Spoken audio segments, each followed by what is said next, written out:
All right, what's going on, guys? Welcome back to another Sunday watch list. I'm gonna try to get through this one as quick as I possibly can. As you guys know, if I don't, I'll just be talking forever. But this week looks amazing, though. I think we are finally going to start getting some way better market conditions.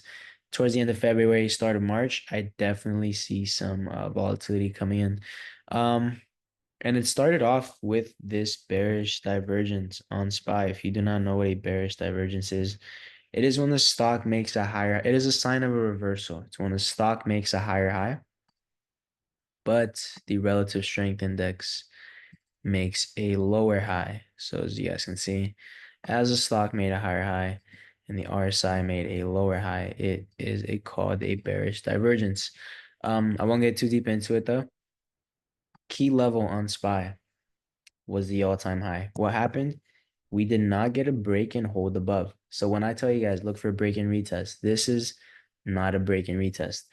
Look, even on the daily chart, we break above it, but we don't retest and hold. When I see a retest, I want to see a clean candle close, hold, and actually hold that retest. So the failure to hold that all-time high basically is now getting us a shift out of that uptrend, right? What has been happening?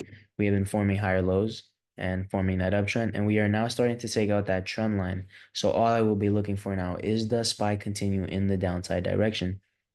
Will we get a lower high? I won't be bullish unless we start reclaiming all-time highs. Literally, that's unless we reclaim all-time highs. You can look for balances, but as far as if I really want to be bullish, I'll probably wait for all-time highs, actual break and hold. For now, key levels 598, 600. Watch that low. Pretty much Friday's low in that 600 level. Very significant level. I like SPY more than QQ right now. 600, 598, key level to watch. I want to see us take it out, break and retest it. Scenario one, that would give us a move to 590. Amazing move if we start showing a lot of weakness. Now, the main rejection point that I have is either going to be this 602 or potentially the 606, 607 area, or like that Thursday low, right? So basically, I want to see this trend line get retested, form a lower high, so I can short back down to 600, potentially even 590. Looks like a great setup. Definitely keeping this on watch this week. For upside, unless we break that all-time high, I'll be interested. Moving on to QQ, same thing, very similar examples. Look, what happened? Did we break all-time high? Nope. We failed to break all-time high. No break, no retest. I'm not interested in longs unless we break and retest. That trend is now starting to get taken out. And I think we just broke that trend line, as you guys could see. So all I'm looking for is a lower high in this area here. This was a previous resistance here, 533, even like that 530, 531 area. Yeah, like 532, 531, 533. Look for a lower high there. It's also where that trend line's at for a retest. Beautiful area of resistance. That's going to be an A+ setup if it rejects there. Room down to 521. Anything below 521. I mean, Q's really got room. Q's got room down to 516 and 510. If things get really weak below 510, back down to these recent lows, 502, 500. May take some time, but we'll see. As far as economic data, like I said, we don't have much this week, just GDP on Thursday and PCE Friday. Start of the week, we're pretty smooth, so I could see some moves happening. Names as far as individual setups, I do like AMD. This was on the Sunday watch this last week, and we had a rising wedge going up into this trend line. We're starting to get that breakout, that breakdown of that rising wedge for the move to 106, and the key level of support was 112. Notice how this was support here, support here, support here. What do? We break below, and we fail that trend line. Every time we come to this trend line, we reject. So that's what's going on with AMD right now. As long as it keeps rejecting that trend line, I will look for a lower high, and the rejection level will be that 112, 113 area here. I want to see if that is going to be our lower high for a move down to 106. Great risk reward ratio. Just keep stop losses above that level in the trend line, and it looks amazing. Individual setups. Amazon will be top watch as well. Amazon has been showing a lot of weakness, and we just broke a very long-term trend line, which has been holding up since all the way back here in August of 2024. We have not broken below this trend line, and we just broke it recently. And we're also at a very key level, which is 216. Notice how we come to this 216. It's a big resistance back here. support here, and here we are at that 216.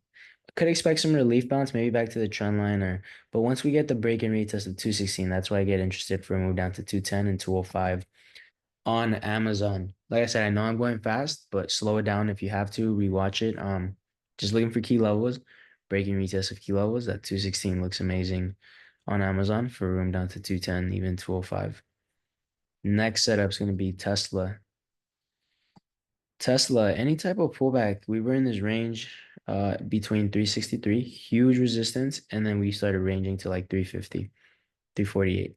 So if we start rejecting that recent low of 348, we broke out of it, as you guys can see here. We broke down. I want to see a retest of this 348, 350 area for rejection down into 321. That is what I'll be watching on Tesla. It's relatively weak. I'm just looking for a lower high, key lower that could get rejected. Can we continue lower? I'm not bullish on Tesla unless it gets above 363. Then I'm fully bullish. Until then, I think we have them to 321, and I'll be looking for a lower high for a potential entry. Notice how I'm like trying to get specific entry points, right? Like I'm creating a game plan around my levels.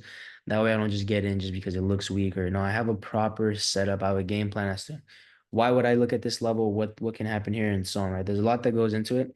So you come prepared into the market instead of just waking up 5 minutes before the market opens without having done your levels or coming in with a game plan. I see it happen all the time, but that's the importance of creating a game plan, guys, and doing your homework, charting out SPY, Qs, futures, your favorite individual setups, and that's pretty much going to be it for me this week. The last setup is going to be PLTR. This setup looks amazing as well. Relatively weak.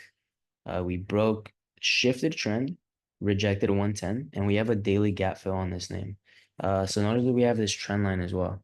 High, lower high. So all I'm looking for is that lower low to get taken out. 96, Thursday's low. If Thursday's low gets taken out and we stay below 100 in this trend line, I will expect this gap to fill at 85. Do we continue to show weakness here? On PLTR, it's something that may take time. So when you see these higher time frame setups, don't expect them to happen in a day and 10 minutes, like you're treating it like a scalp. These are higher time frame plays. They take longer to play out, but they pay way more. But anyways, that's gonna be the Sunday watch, guys. I hope you guys learned a lot from it. I do still have one more spot for the March boot camp. So if you're interested, feel free to DM me on Instagram _Lex Trades, or I'll drop a link in the bio as well. Literally one more spot left for the boot camp, and I hope you guys learned a lot from this video. And let's have an amazing trading week. Peace.